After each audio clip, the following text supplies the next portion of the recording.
Hi friends, Shri boutique ಚಾನಲ್ಗೆ ಸ್ವಾಗತ. ನಾವು ಇವತ್ತು ಮೊಟ್ಟೆ ಪಜಲ್ ಮಾಡೋದು ಹೇಗೆ ಅಂತ ನೋಡೋಣ. ಇದಕ್ಕೆ ನಾವು ಹಳೆಯ ರಟ್ಟನ್ನು ತಗೊಳ್ಳೋಣ. ಒಂದು ಪೇಪರಲ್ಲಿ ಮೊಟ್ಟೆ ಆಕಾರವನ್ನು ಬರೆದು ಕತ್ತರಿಸ್ಕೊಳ್ಳೋಣ. ಈಗ ಈ ಮೊಟ್ಟೆಯನ್ನು ರಟ್ಟಿನ ಮೇಲಿಟ್ಟು ನಿಮಗೆ ಎಷ್ಟು ಬೇಕೋ ಅಷ್ಟು ಮೊಟ್ಟೆಗಳ ಆಕಾರವನ್ನು ಚಿತ್ರಿಸಿಕೊಳ್ಳೋಣ.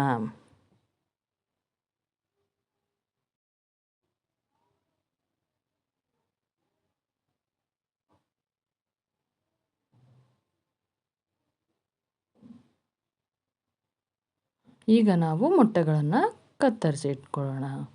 ಈ ಮೊಟ್ಟೆಗಳ ಮೇಲೆ ನಿಮ್ಮ ಇಚ್ಛೆಯ ಒಡೆಯುವ ಗೆರೆಗಳನ್ನು ಹಾಕಿ ಕ್ರ್ಯಾಕಿಂಗ್ ಮಾರ್ಕ್ಗಳನ್ನು ಮಾಡಿಕೊಳ್ಳಿ.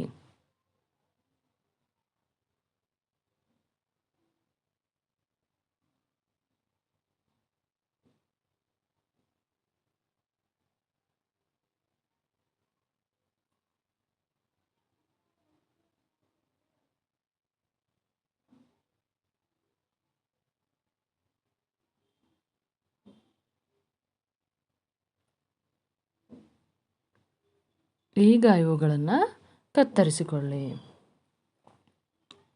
ಎಲ್ಲ ಭಾಗಗಳನ್ನು ಒಟ್ಟಿಗೆ ಮಾಡಿ ನಿಮ್ಮ ಮಗುವಿನ ಹತ್ರ ಸರಿಯಾದ ಭಾಗಗಳನ್ನು ಜೋಡಿಸೋಕೆ ಹೇಳಿ. ನಾನು ಇಲ್ಲಿ ಇನ್ನೂ ಹೆಚ್ಚಿನ ಮೊಟ್ಟೆಗಳನ್ನು ತೋರಿಸಿದ್ದೀನಿ. ಫ್ರೆಂಡ್ಸ್, ನೀವು ಇದನ್ನು ನಿಮ್ಮ ಮಗುವಿನ ಜೊತೆ ಆಡಿ ನಿಮ್ಮ ಅನುಭವವನ್ನು ಕಮೆಂಟ್ ಮಾಡಿ ತಿಳಿಸಿ.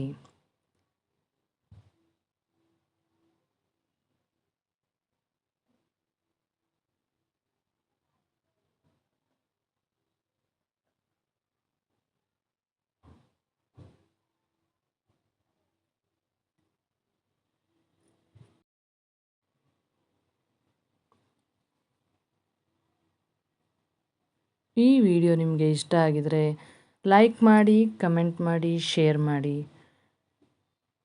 ಸಬ್ಸ್ಕ್ರೈಬ್ ಮಾಡೋದನ್ನು ಮರಿಬೇಡಿ. Thank you friends.